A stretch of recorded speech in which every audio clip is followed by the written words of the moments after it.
ನಮಸ್ಕಾರ, ಸ್ವಾದಿಷ್ಟ ರುಚಿಗೆ ಸ್ವಾಗತ. ಇವತ್ತಿನ ರೆಸಿಪಿ ಪೊಡ್ಡು. ಚೆನ್ನಾಗಿ ಬೆಂದಿದೆ,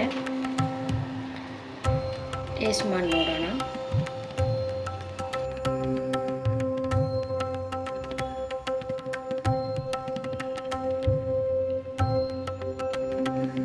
ತುಂಬ ಚೆನ್ನಾಗಾಗಿದೆ, ಸಖತ್ತಾಗಿದೆ, ವೆರಿ ಟೇಸ್ಟಿಯಾಗಿದೆ.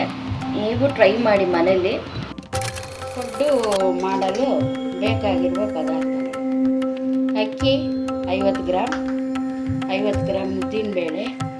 ಇವೆರಡೂ ರಾತ್ರಿನೇ ನೆನೆಸಿ ಬೆಳಗ್ಗೆ ಎದ್ದು ರುಬ್ಕೋಬೇಕು. ಇವೆರಡು ರಾತ್ರಿ ನೆನೆಸಿ ಬೆಳಗ್ಗೆ ರುಬ್ಬಿ ರೆಡಿಯಾಗಿದೆ ಪೇಸ್ಟು. 100 ಗ್ರಾಮ್ ಚಿರೋಟಿ ರವೆ, ಒಂದು ಅರ್ಧ ಬಟ್ಲು ತೆಂಗಿನಕಾಯಿ ತುರಿ, ಕೊತ್ತಂಬರಿ ಪುದೀನ ತೊಳೆದು ಕಟ್ ಮಾಡಿ ಇಟ್ಕೊಳ್ಳಿ, ಈರುಳ್ಳಿ, ಒಂದು 1/4 ಟೀ ಸ್ಪೂನು ಜೀರಿಗೆ, ಒಂದು ಅರ್ಧ ಈರುಳ್ಳಿ, ಒಂದು 3 ಮೆಣಸಿನ್ಕಾಯಿ ಹಚ್ಚಿಟ್ಕೊಂಡಿದ್ದೀನಿ, ರುಚಿಗೆ ತಕ್ಕಷ್ಟು ಉಪ್ಪು, ಶುಂಠಿ ಬೆಳ್ಳುಳ್ಳಿ ಪೇಸ್ಟ್. ಈಗ ಮಾಡೋದು ಹೇಗೆ?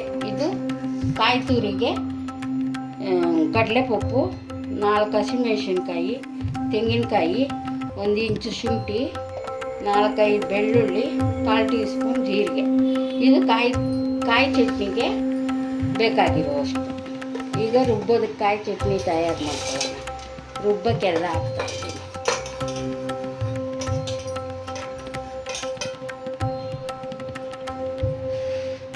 ಇದು ರುಚಿಗೆ ತಕ್ಕಷ್ಟು ಉಪ್ಪು,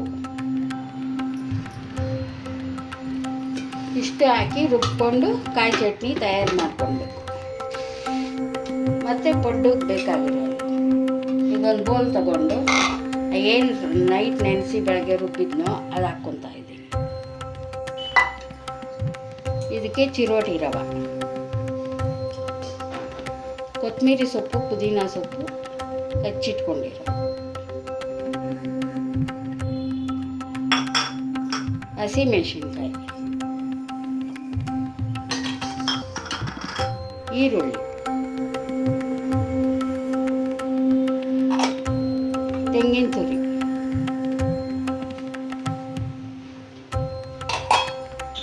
ಜೀರಿಗೆ,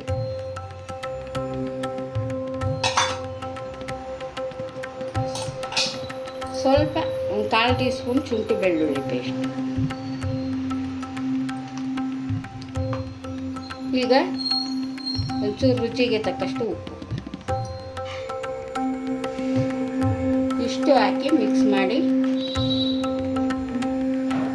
ಒಂದು 10 ನಿಮಿಷ ಇಡಬೇಕು.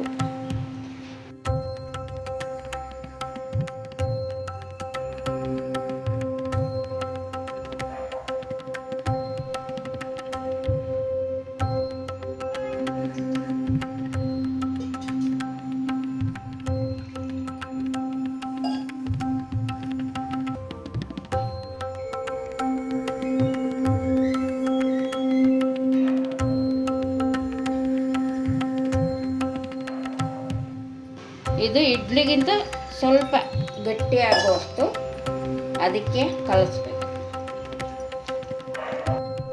ಎಂದಮೇಲೆ ಸ್ವಲ್ಪ ಗಟ್ಟಿ ಬರುತ್ತೆ. ಈಗ ಕಲಸಿದ್ದು ರೆಡಿ ಆಯಿತು. ಈಗ ಪೊಡ್ಡು ಮಾಡೋದಕ್ಕೆ ಸ್ಟವ್ ಅಂಟಿಸಿ ಇದಕ್ಕಿದ್ದೀನಿ ಹಂಚು ಪೊಡ್ಡು. ಇದಕ್ಕೆ ಎಣ್ಣೆ ಹಾಕಬೇಕು. ಎಲ್ಲದಕ್ಕೂ ಸ್ವಲ್ಪ ಸ್ವಲ್ಪ ಎಣ್ಣೆ ಲೋ ಫ್ಲೇಮಲ್ಲಿ ಇಟ್ಕೊಳ್ಳಿ. ಲೋ ಫ್ಲೇಮಲ್ಲಿ ಬೇಯಿಸ್ಕೊಂಡು ಈ ರೀತಿ ಎಣ್ಣೆ ಮಾಡಿಕೊಂಡು ಅದಕ್ಕೆ ಕಲಸಿಟ್ಕೊಂಡಿದ್ದೀವಿ. ಇದು ಸ್ವಲ್ಪ ಸ್ವಲ್ಪ ಬಿಡಬೇಕು.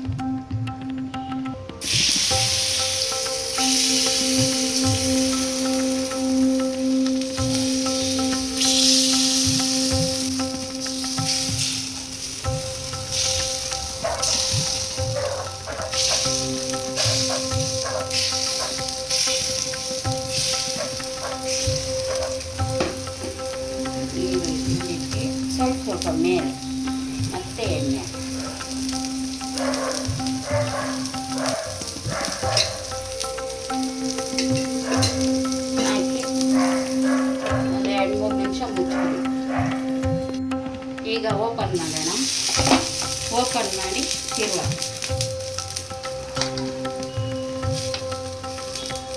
ನೋಡಿ ಈ ರೀತಿ ಬ್ರೌನ್ ಕಲರ್ ಆಗಿ ಬರುತ್ತೆ.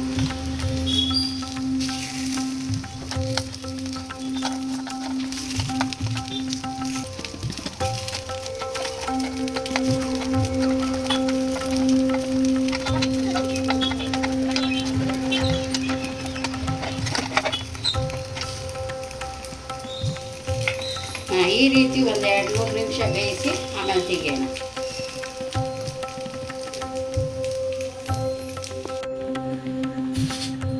ಈಗ ತೆಗೆಯೋಣ, ರೆಡಿಯಾಗಿದೆ.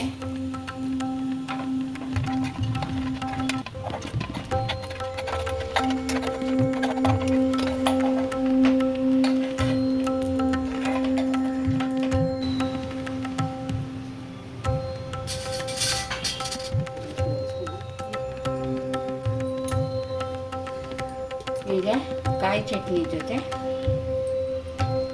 ಪಡ್ಡು ರೆಡಿ.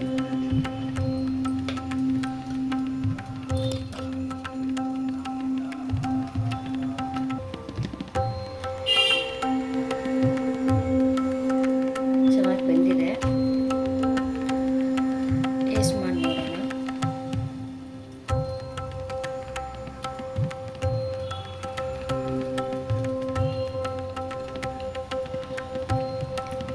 ತುಂಬ ಚೆನ್ನಾಗಾಗಿದೆ, ಸಖತ್ತಾಗಿದೆ, ವೆರಿ ಟೇಸ್ಟಿಯಾಗಿದೆ.